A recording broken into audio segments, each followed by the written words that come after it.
The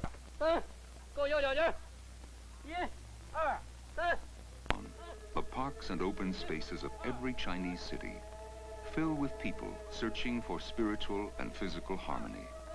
They come for their morning exercise, and they come to practice the ancient discipline of Tai Chi Chuan, as they have for close to 1,000 years. Some go through the elaborate series of movements alone, but more often they join in the huge spontaneous choreography of early morning China. In the background, the city wakes up.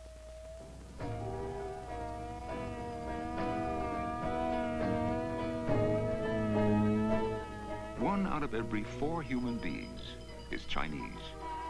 In 1982, the People's Republic of China held its first modern census.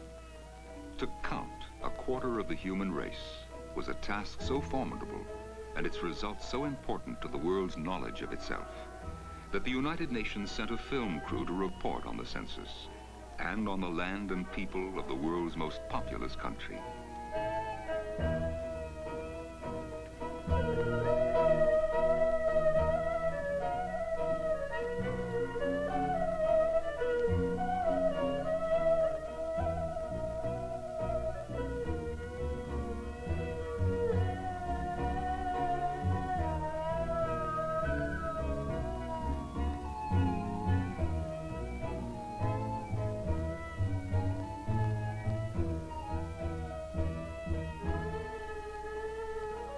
In the slow-motion ballet of the early morning, Chinese speak the gestures of their long past. In the forms and computers of their census, they will lay the plans for their future.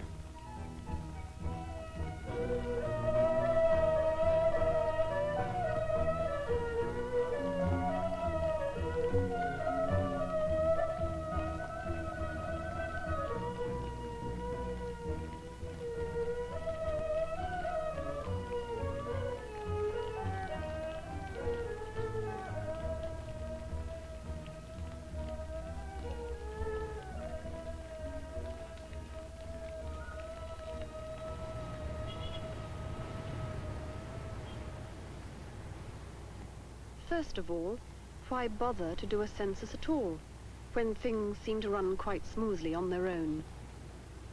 A census is the single most important instrument of social and economic planning in a modern state. The question most often asked, what was the total, is perhaps the least important piece of data to come out. All calculations of rates, birth rate, death rate, rate of increase, land-people ratio, even the incidence of tuberculosis or malaria or cancer require accurate census data as a base. The proportion of young people in a population will determine the rate of increase for a generation to come, and that in turn will determine the need for schools, housing, teachers, jobs, even leather for basketballs or canvas for sneakers. The proportion of people in cities will determine the demands on the countryside for food, lumber, water, power, and so on. The proportion of people reaching old age will determine the amount of national income that a country must somehow put aside for pensions and various forms of social welfare, and this in turn will have an effect on wages and current consumption, on medical services, and even city planning.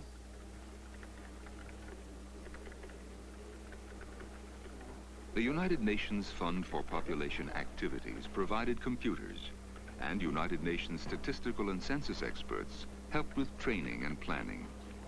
But computers are only as good as the data that goes in, and that has to be collected with precision by hand. The huge task of organization and planning was done by the Chinese, adapting modern technology to their own unique society and culture.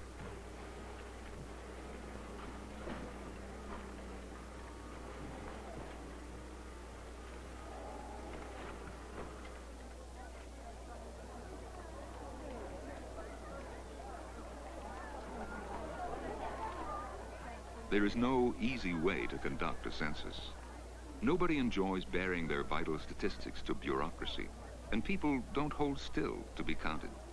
On any given day, a large percentage of the population is somewhere else, on business, in hospital, in the army, away from home.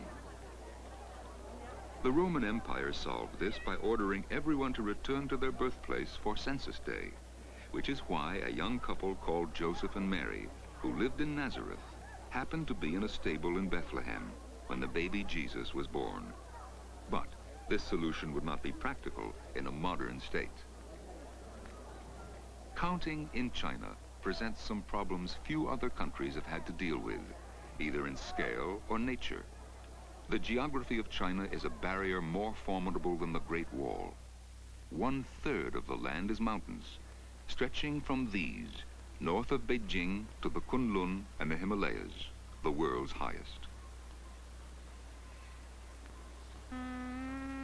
Hundreds of thousands are literally a floating population, on boats and rafts, on rivers, lakes, or the sea.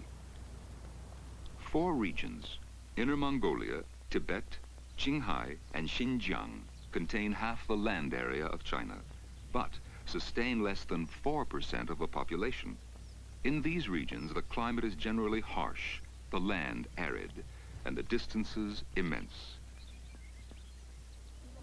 Over 90% of the population lives on 40% of the land. Sichuan province alone has nearly 100 million people. Only 6 countries in the world have more. In the rice-growing areas around Chengdu, densities of over 2,000 people per square kilometer are common.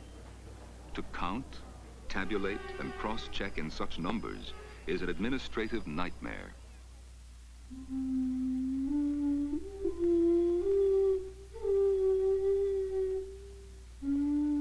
China has been counting its population, off and on, for at least 2,000 years.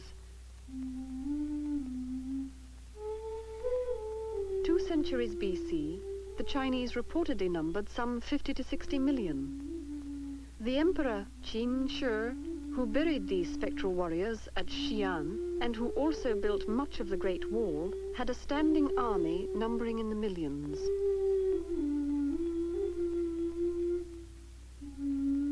16 centuries later, when the Ming emperors took up residence in the Forbidden City, the population was again some 50 to 60 million. In between, there had been increases during stable periods and drastic declines during times of catastrophe. Flood, famine, civil war, plague and pestilence were frequent visitors to ancient China.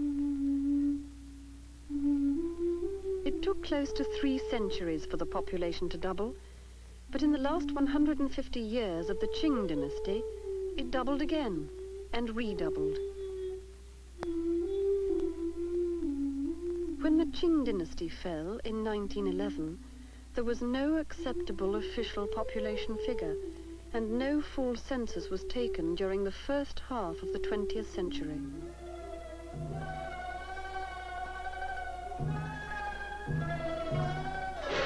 China was engulfed in war almost continuously from the mid-30s until the victory of the revolution in 1949.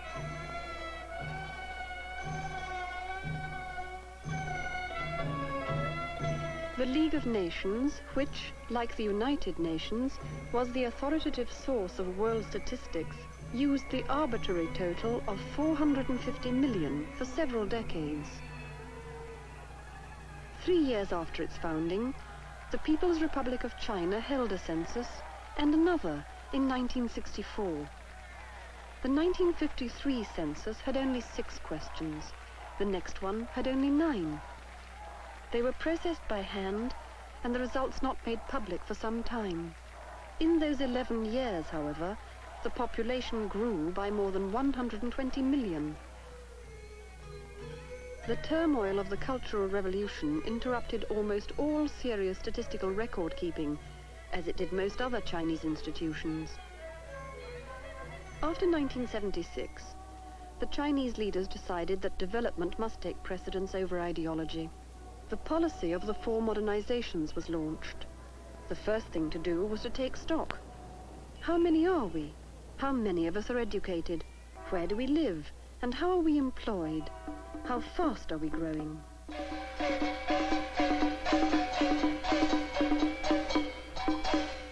Before any census, the people must know what the whole exercise is about and why it is important.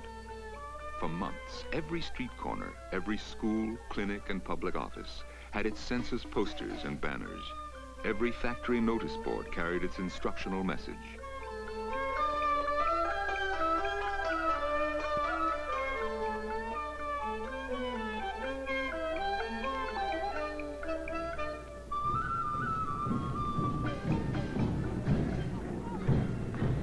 In the week before the census, open squares and public places everywhere were filled with marching bands and groups of children from local schools.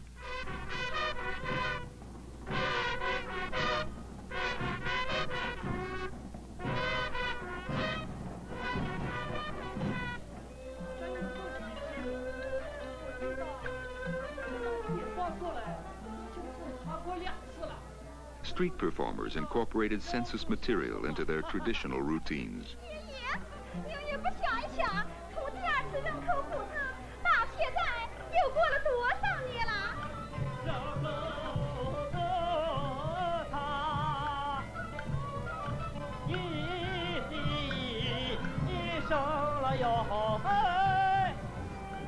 Even magicians lent a little sleight of hand.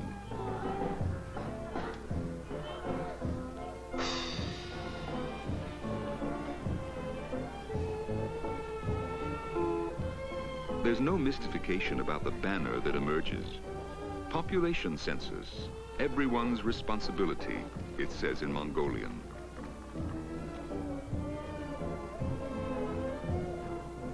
The same message appears in Chinese.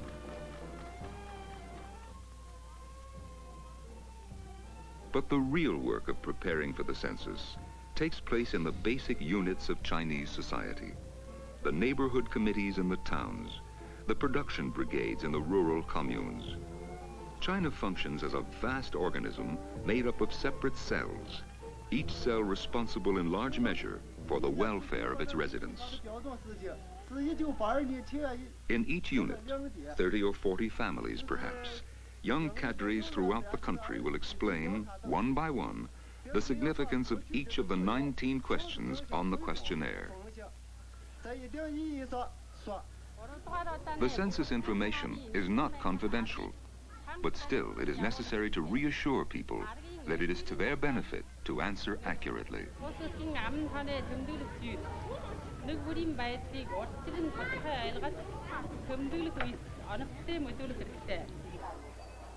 A census is a frozen moment in a country's history. It is like a photograph of a population profile taken at a particular moment. The moment chosen for 0 hour was midnight, June 30th, 1982. A baby born 5 minutes before midnight would be counted. One 5 minutes after would have to wait for the next census. This baby was born on July 1st, so that he won't be counted into this census. Early in the morning of July 1st, more than 5 million men and women set to work simultaneously across the country. Some 6 million census personnel have been trained. Enumerators, supervisors, coders, computer programmers. Nearly 7 million more have helped as volunteers. This is an apartment block in Beijing, Temple of the Moon, North Street. Most of the people registered here are urban workers, some retired. All Chinese have a household registration book which entitles them to get their food rations and live in a particular neighborhood, apartment, or commune. During the 10 days of the counting, all heads of household must report to their designated station.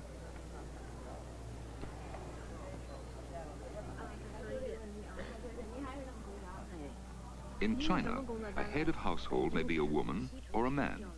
The family decides who it is that really makes the decisions.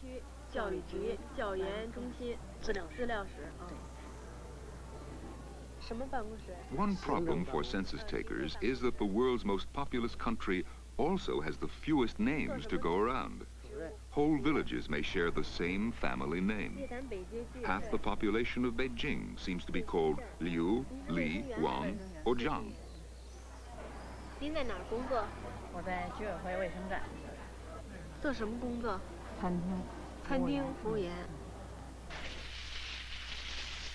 The Evergreen People's Commune on the outskirts of Beijing, a successful fruit and vegetable commune, supplying the city's daily food. 13,466 households live here, nearly 50,000 people, divided into 8 production brigades. The enumeration station in this brigade was set up in a storage shed in a peach and plum orchard. 162 enumerators and 20 supervisors will count this commune alone. Some census stations were mobile. These raftsmen are constantly in motion, floating logs down the fast-flowing Min River to the factories where they will be processed into building materials and paper. The census boat catches them as they work.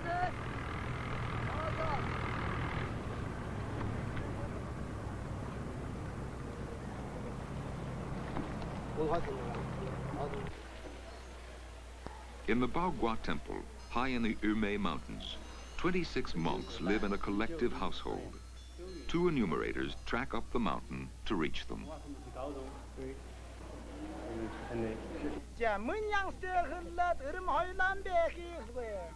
The Mongols are one of China's 55 national minorities. About 94% of the country's population is ethnic Chinese or Han. The national minorities, Manchu, Miao, Hui and Tibetan, Uyghur, Yi, Zhuang and Yao, are only 6%. But 6% in China is some 56 million people.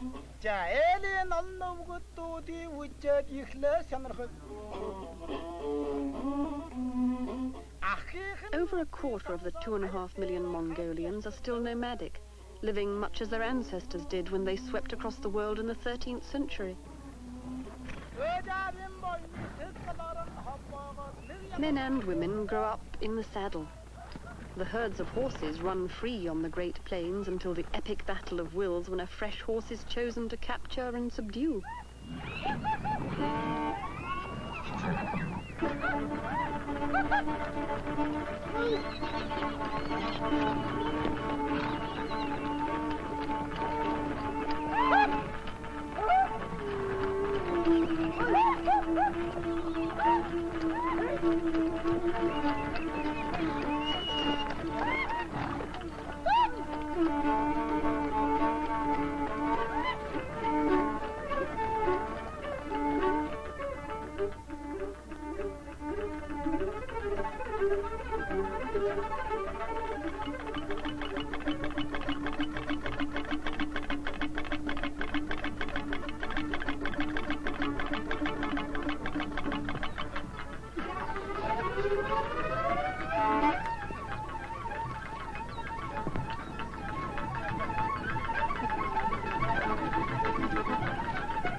Census takers had to ride 10, 20 days to find some of the more remote grassland families.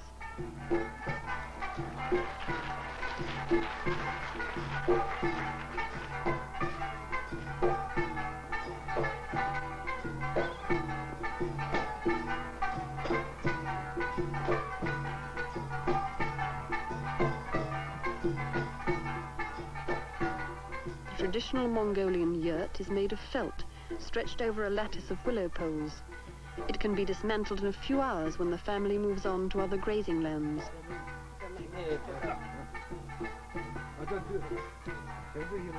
The census in the grasslands was taken with full Mongolian hospitality, legendary as in the days of Genghis Khan.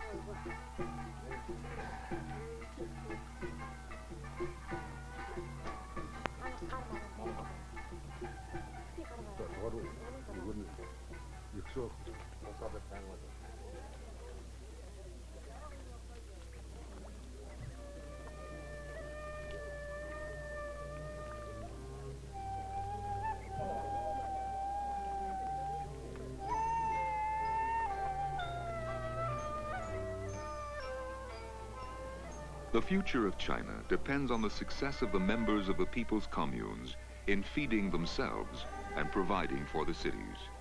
Chujiao is a relatively wealthy commune, not far from Chengdu in Sichuan province, the most heavily populated and intensively farmed province in China. The commune produces rice throughout the summer and spring and winter crops of wheat and rapeseed. Last year, they produced enough to feed their own people as well as 300,000 kilos to sell to the state. The whole commune numbers nearly 30,000 people. This is number 9 production brigade, which has 3,052 members, of whom 1,500 are workers and the rest children or retired.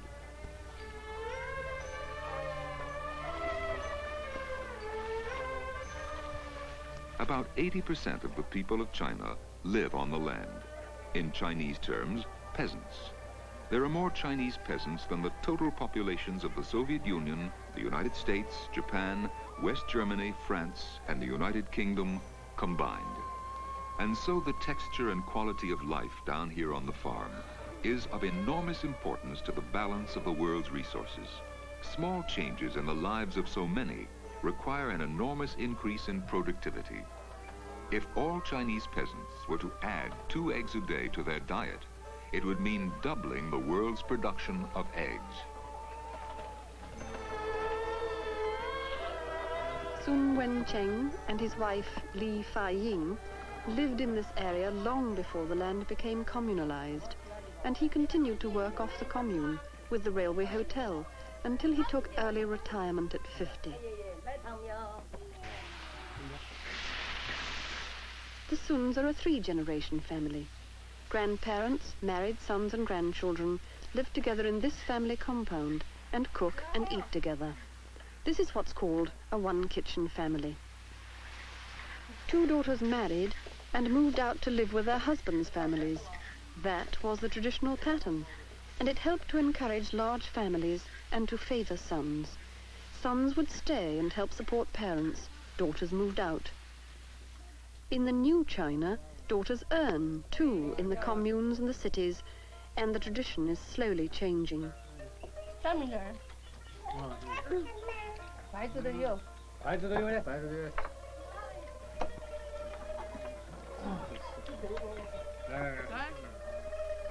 Most of the family's vegetables come from their private plot. This is a change since the new rural responsibility policies were introduced after 1976.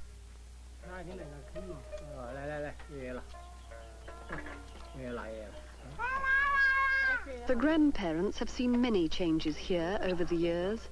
Before liberation, which is the word everyone uses for the victory of the revolution, they lived here in a straw hut.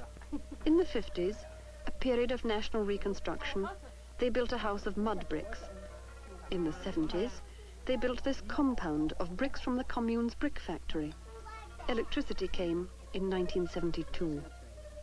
But the biggest change in their lifetime, they said, came after 1976. With the new policies, they were permitted not only private plots, but also sideline occupations were revived.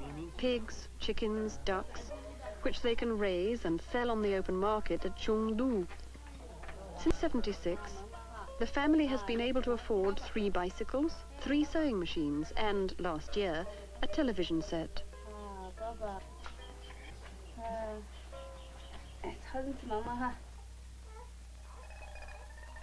His family snapshots, his school, his graduation, his bicycle, these are proud moments for oldest son Sun Shi-long. He completed middle school here on the commune. That's where he met his wife, Shan Yuan-fen. They have a baby daughter. The other 8 adult members of the family have similar rooms around the central courtyard, each with a 4-poster bed, 2 chairs, and a table for tea.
Both Sun Long and his wife work, not in the fields, but at the brigade's headquarters, about 10 minutes' walk from the family compound. He is the brigade's accountant.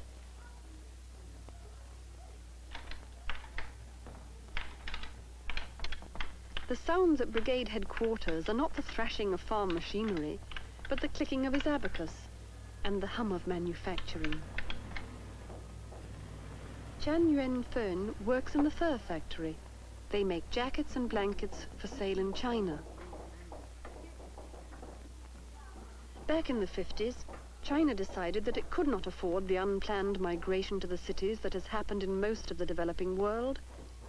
It is extremely difficult to get permission to move from country to city. With little or no spare land, the problem of too many people on the land is an acute one. Su Jiao has solved this by building small industries right here.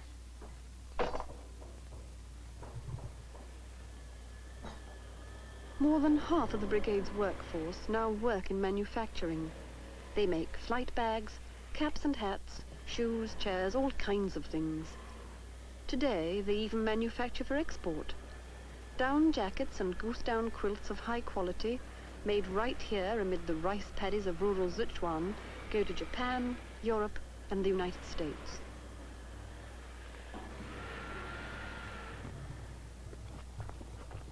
When grandmother Li Fa Ying was young, girls around here married at about 14, had 8 or 9 children, and 4 or 5 survived. After liberation, girls married at about 18 and had about 6 children. Again, 4 or 5 survived. Now girls don't marry until their 20s and have 1 or 2 children, and usually all survive.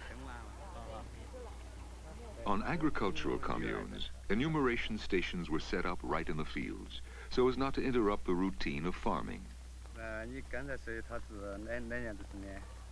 17年，说成也就17年，也就17年。 Older Chinese often do not know the date of their birth by the year, only by the lunar calendar, the year of the dragon, or the tiger, or the year of the rabbit. All enumerators carry a chart to translate this into a year of birth.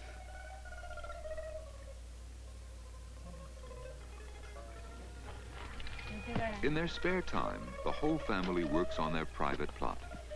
What they grow here they can keep, in addition to what they earn in work points. Everyone who works on the commune, whether in agriculture or industry, gets work points. Twice a year, the brigade distributes grain to its members, according to the size of the family. Some of the work points go toward the food ration. At the end of the year, if there are any surplus work points, they are paid in cash.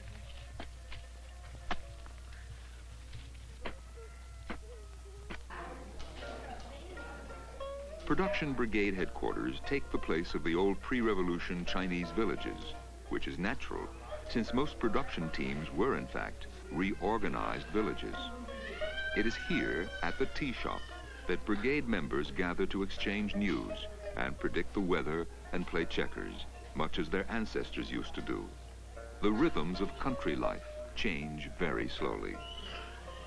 Chujiao is an unusually prosperous commune on rich land and close to a large city market, Chengdu. Very few communes have these advantages.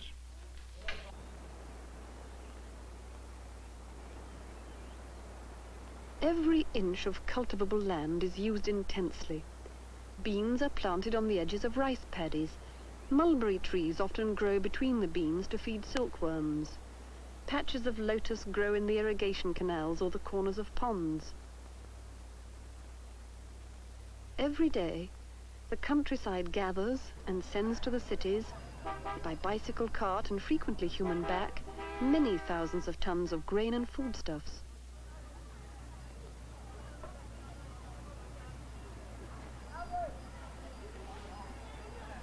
Getting enough food is a daily preoccupation.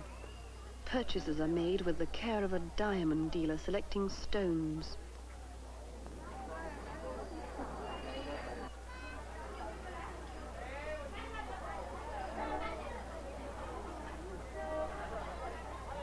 Sometime in the last century, China reached the limit of its easily cultivable land. In 1949, about 10% of the land area was growing food. It took 30 years of unremitting labor to bring this up by 1% to 11%. Grain production has doubled in the last 30 years, but the population has also doubled. And for every acre painfully gained, one is lost, to cities, to erosion, to salinity.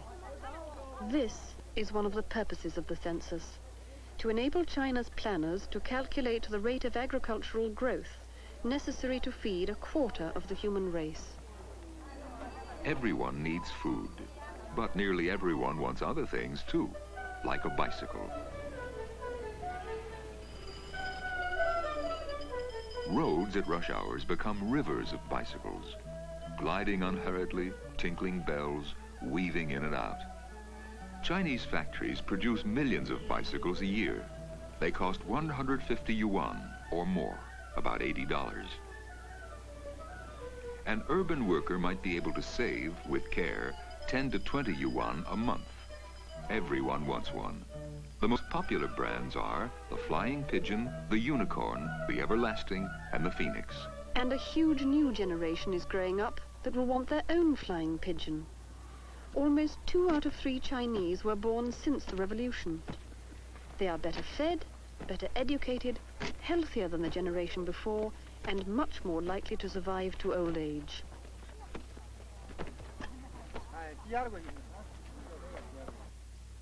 Primary education is virtually universal in the towns for boys and girls.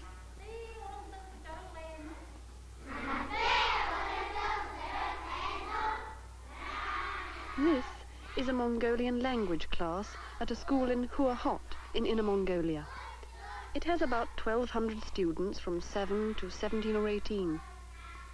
The children learn language skills in standard Chinese, Mongolian, and a foreign language, usually English. They learn sciences, music and art, physical education and politics. They belong to the biggest age cohort in China, from 10 to 18 years. The biggest of all is those born in 1963. They are college freshman age, but only a few, about 3% of the age group, will be able to go to college. China's universities can hold only about 12 per 10,000 youngsters. By now, the percentage of girls has dropped to about a quarter.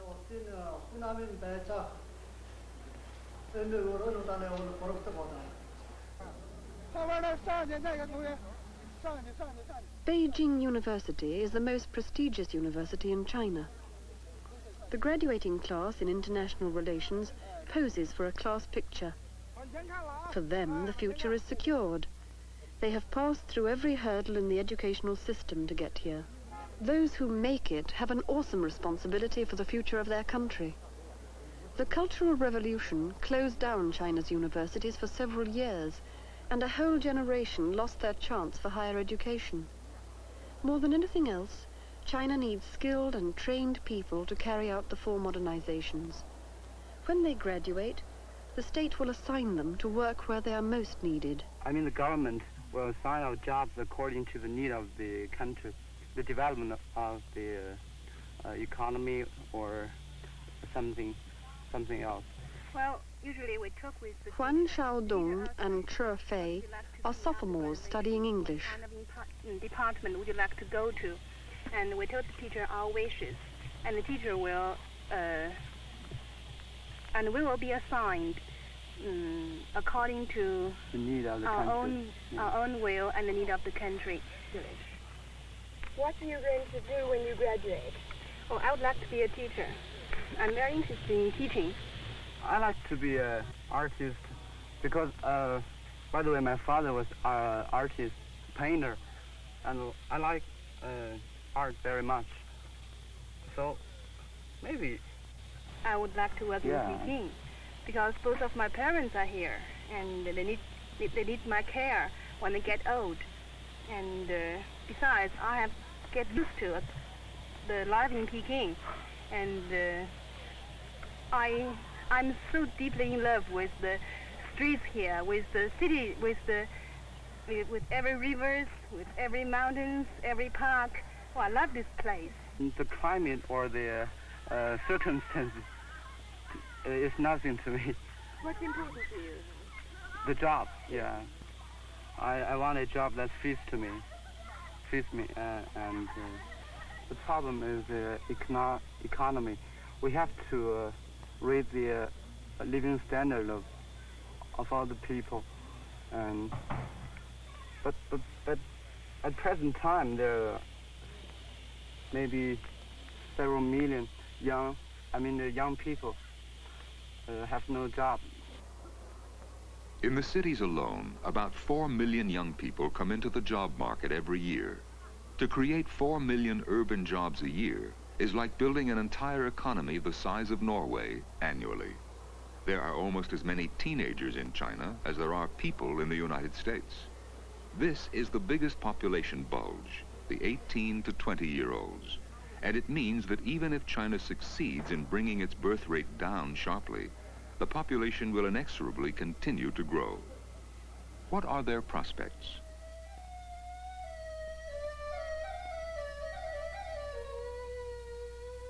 These are trainees at the shoe embroidery factory, Chengdu. They come here at about 17 or 18 years after senior middle school. They spend 4 months learning basic stitches and then do an exam. The successful ones will be taken on as full apprentices. Others will go back to their communes to work at embroidery there.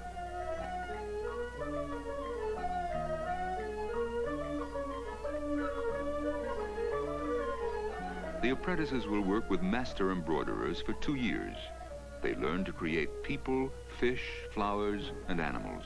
Some of the spectacular robes for the opera are created here, but most of their products are for export.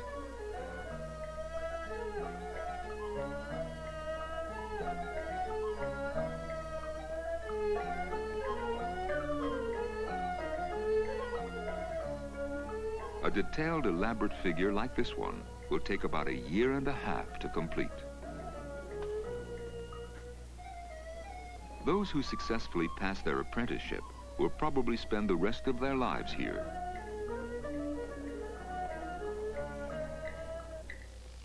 This carpet factory in Huahot in Inner Mongolia also produces for export. The wool comes from the grasslands, woven on hand looms, smoothed or clipped by machine. The majority of employees are women. Most live in the factory's dormitories and leave their children in the nursery and kindergarten by day. A 9x12 carpet takes 3 workers 3 months to complete. Before 1949, China's industry was rudimentary. Traditional crafts like embroidery and carpet making were more like inherited skills passed down in families. China's industrial growth since the revolution has been phenomenal. Some 355,000 factories, large and small, constructed in 30 years, one of the highest growth rates anywhere. China is now the world's leading producer of cotton textiles, number 2 in radios, number 3 in coal, one of the top 10 in steel and oil. China manufactures computers, electron microscopes, jet planes. It has more car and truck plants than any other country. Beijing number 1 milling machine factory produces some 4,000 machines a year, sold in about 50 countries as well as China. The factory runs like an enormous extended family, a family of 7,400 members. Liu Jungyong is a young mother. She and her husband have not yet got a household registration for their own home, and they live in the factory dormitory.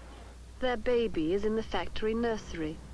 Twice a day, she gets half an hour off her machine to feed him. The factory also has a store, a clinic with 66 health workers and a surgery, and an Olympic-sized swimming pool.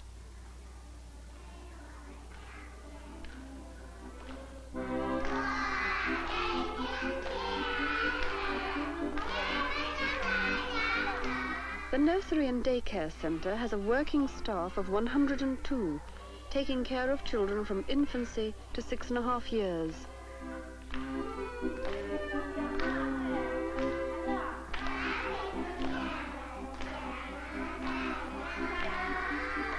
Some of the children stay here 6 nights a week and go home on the 7th. The older children have lessons, language and arithmetic, drawing, physical exercise. They learn singing and dancing and are accomplished group performers by 6.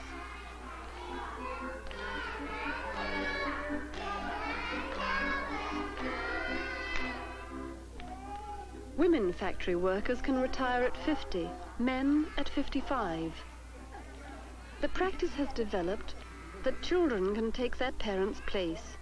Not necessarily the same job, but the registration at the factory. So most of these children will quite probably one day step into their mother's or father's shoes at Beijing No. 1 milling machine factory, where they learned to talk and write and sing about Tiananmen Square.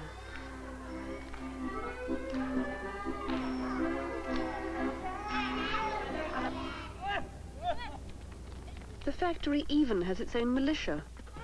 Workers are trained in military preparedness, ready to defend their institutions if attacked.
Well, I'm Dr. K.C. Lee, a radiologist and head of the Department of Radiology in Peking Hospital. I have a son and a daughter-in-law and also a granddaughter. She is 10. She's with me. We live together. Here, really, if you work like a man, you get the same amount of salary. That's very important. And now most family, both of them work. And the children are taken care of by the kindergarten or the nursery. Yeah, they only take the children back on weekends. Chinese constitution says women enjoy equal rights with men in all spheres of political, economic, cultural, social, and family life.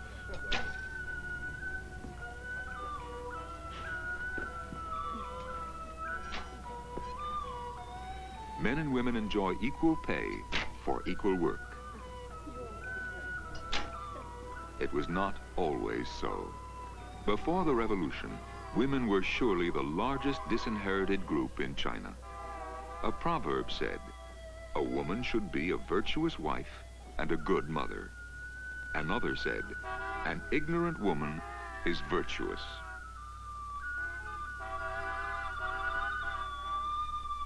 Chinese women were largely illiterate, could not inherit property, and were taught subservience and obedience first to parents, then to husband.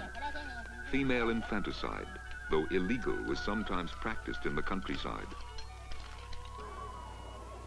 Young girls of means had their feet tightly bound from the age of about 5 to 15, condemning them to a painful and tottering old age.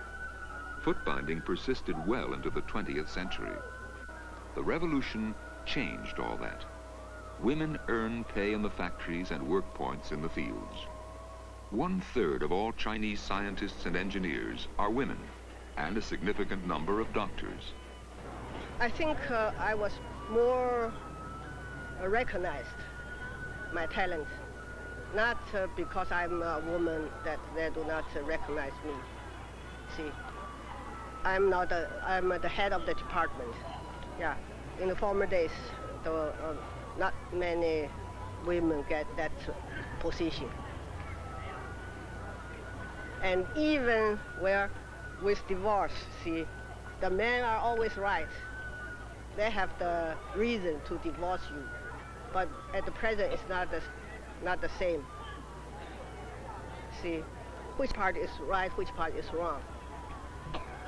In the old time, in the old China, see, men have all the rights. They even say that almost every man have some sort of romance. It's just natural.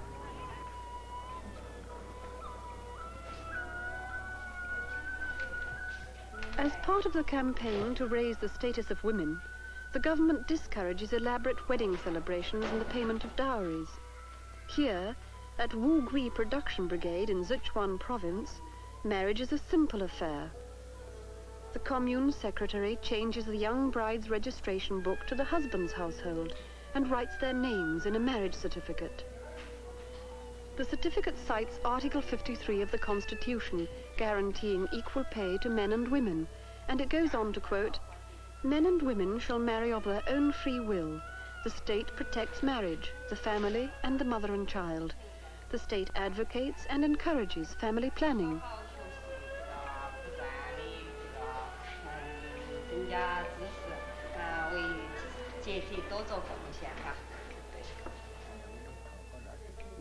Lai Hun-ching is the barefoot doctor of Wugui Production Brigade.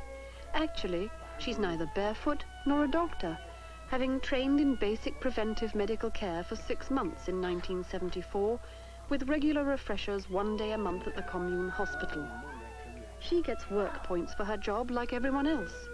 Commune members pay 1 yuan a year for medical care, about 70 cents, and a few cents for a visit, which includes medicine. She dispenses both Western and traditional medicines.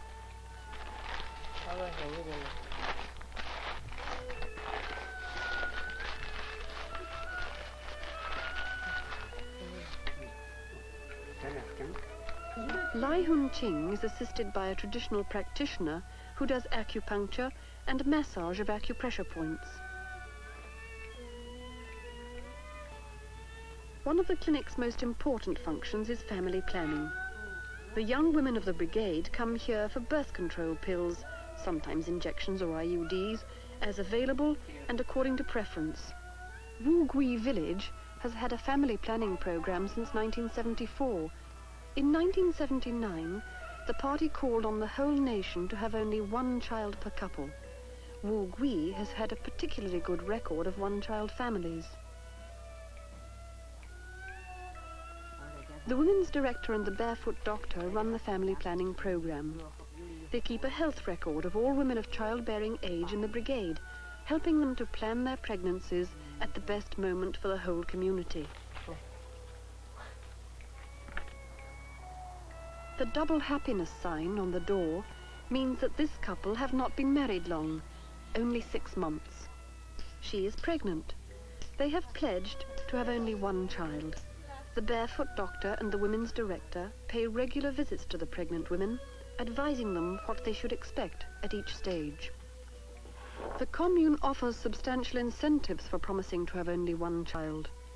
A couple will get an initial lump sum in rice and money. The single child will get a full adult grain ration. The single child will get a private plot of 75 square meters. The normal allocation is 50. Each year, when the commune distributes meat and vegetables, the single child will get a double share.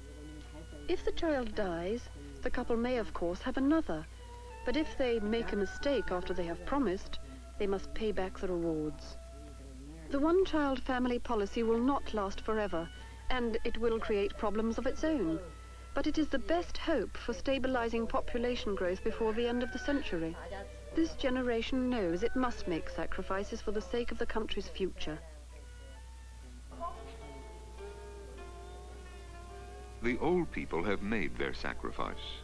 By law, children must support their parents. Most retired industrial workers receive a pension, usually 75% of their former salary.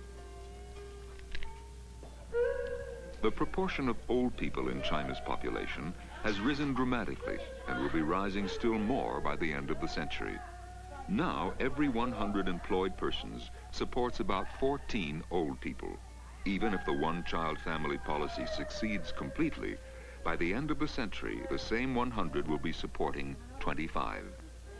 For those few who have no family, the commune or neighborhood provides old people's homes. Here at the Evergreen People's Commune, 61 aged or handicapped people live together as a collective household. They are supported by the commune and get pocket money besides for personal needs. The enumerators set up their station here. 您今年多大岁数了93。 ？93了。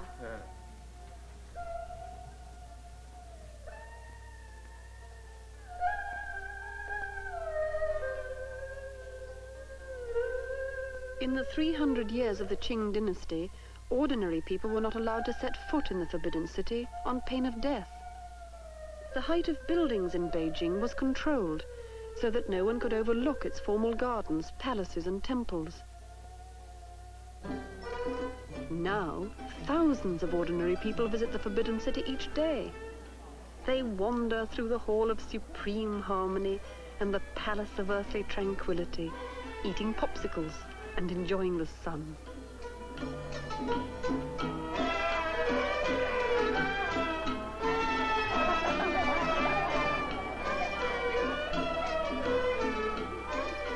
In the outer courtyards of the city, they pose for photographs, acting out their favorite fantasy from China's past.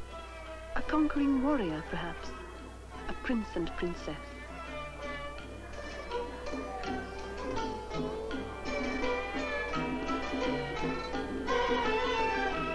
They also pose, perhaps wistfully, for a photograph of China's future at the wheel of a late model car. The total count announced in October 1982 for the 29 mainland provinces of China, 1,008 million. But the full results take years to analyze. The first modern census for a quarter of the human race is part of the blueprint for China's future. But it will also fill an important blank in the world's self-knowledge. What happens in China is important for us all.